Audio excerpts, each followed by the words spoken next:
Republic of Congo through the illicit trade in conflict materials, signaling growing international pressure over a conflict spurred by the region's vast mineral wealth.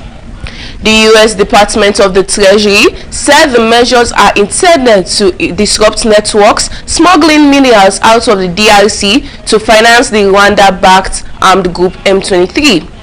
The two individuals sanctioned are John Mali Kalima, chairperson of Gasabo Gold Refinery, and Bosco Kayobotsi, the company managing director. The sanctioned companies are Gasabo Gold Refinery Limited, Bira Mines Limited, Wolfram Mining and Processing Limited, and Rinkwavu Mining Corporation Limited, all based in Rwanda. The M23 and its supporters are exploiting the DRC's vast mineral resources, wealth that rightfully belongs to the Congolese people, to finance the purchase of weapons, pay combatants, and sustain a destabilizing insurgency that has triggered a serious humanitarian crisis, the Treasury said in a statement received by Al Jazeera on June 25. In Mali, fighters claim to have shot down a Russian helicopter in Mali. Fighters in Mali have released footage claiming to show a Russian Africa Corps Mi-24 helicopter crashing after it was reportedly shot down. The incident comes amid escalating clashes between Malian forces, their Russian allies, and armed groups. In the Democratic Republic of Congo, 12-ton whale removed from the DRC beach. A dead whale weighing about 12 tons has been recovered from the beaches of Mwanda after washing ashore on the Atlantic coast. Officials used a 42-ton crane to remove it following 2 days of unsuccessful attempts with tractors and other lifting equipment as large crowds gathered to watch the operation. Also in DR Congo, a wooden boat carrying students returning from state exams has sunk in Central Democratic Republic of Congo, killing at least 20 people, authorities said.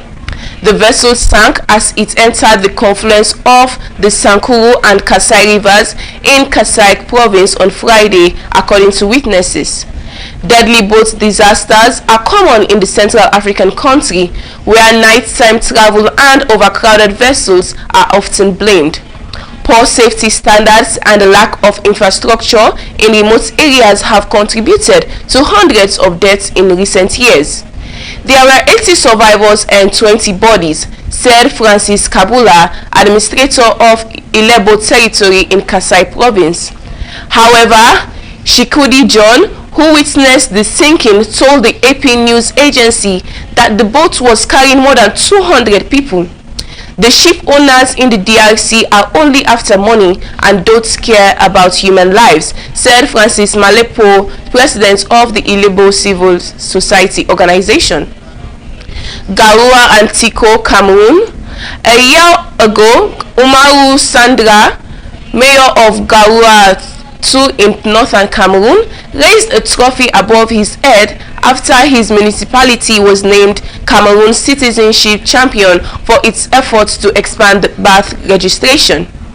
The recognition, awarded through UNICEF, supported initiatives in partnership with the Cameroonian government, marked months of work to address one of the country's most persistent but often invisible child protection gaps: the absence of legal identity for thousands of children. Under Cameroon's civil status law, every child has the right to a birth certificate. Parents are expected to register births within 90 days at no cost. After that period, registration becomes more complex, and after 1 year, family must go through court procedures that are often costly, time-consuming, and difficult to navigate. That's all we have time for in this edition of News Around Africa, and I'm Esther Wilson.